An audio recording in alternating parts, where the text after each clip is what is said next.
Welcome back, everyone, or good morning if you're just joining us at 6:14 on the dot. Time for your daily checklist. 3 stories worth knowing about today. First up, a judge has ruled evidence of George Floyd's past arrest cannot be used at trial. Now, the judge denied the request to use the evidence of Floyd's 16 related incidents involving former Minneapolis police officers. Floyd, a black man in handcuffs, was killed last year after Derek Chauvin, who's white, pressed his knee against Floyd's neck for 8 minutes and 46 seconds. As Floyd said, he couldn't breathe.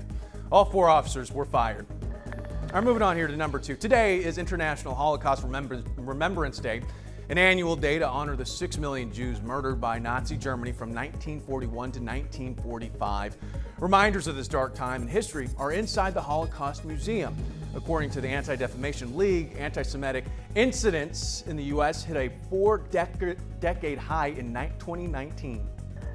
And number 3 here, will Houston get to host a World Cup game in 2026?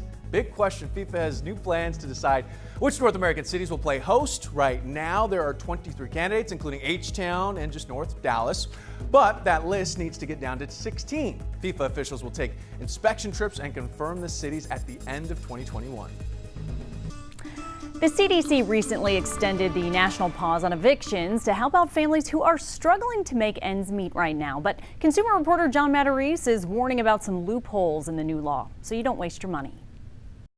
The new stimulus bill is supposed to prohibit evictions this new year. Then why are so many people in the Houston area still facing eviction despite the new law? This is what Ayanna McClure found when she pulled up to her apartment one day this past fall. Painters were taking everything out and putting in new locks. Because this is my apartment and they changed the locks. This healthcare aide tells me she lost a month of work over the summer and had fallen behind on her rent. So it was no way I could come up with like $2,000 or $3,000.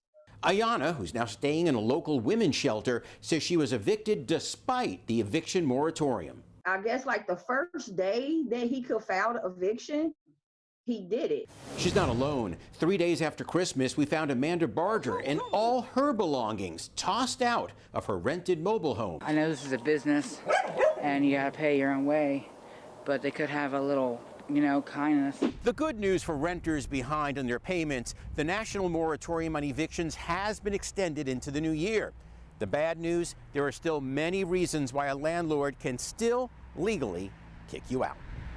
Disturbing your neighbors, not maintaining, keeping the apartment clean, those sorts of lease violation or tenant violation duties. Nick DiNardo of Legal Aid says tenants need to know the eviction moratorium is not automatic. You must submit a CDC form available at the CDC or Legal Aid websites or your local library.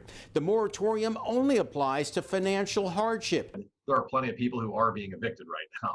Among them, these 2 women. In both cases, their landlords told us there were other reasons besides late rent.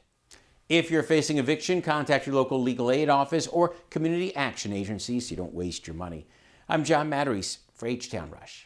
John, thank you. Cheetah, all right, let's talk about us versus the rest of the country. I know it's snowing in some places.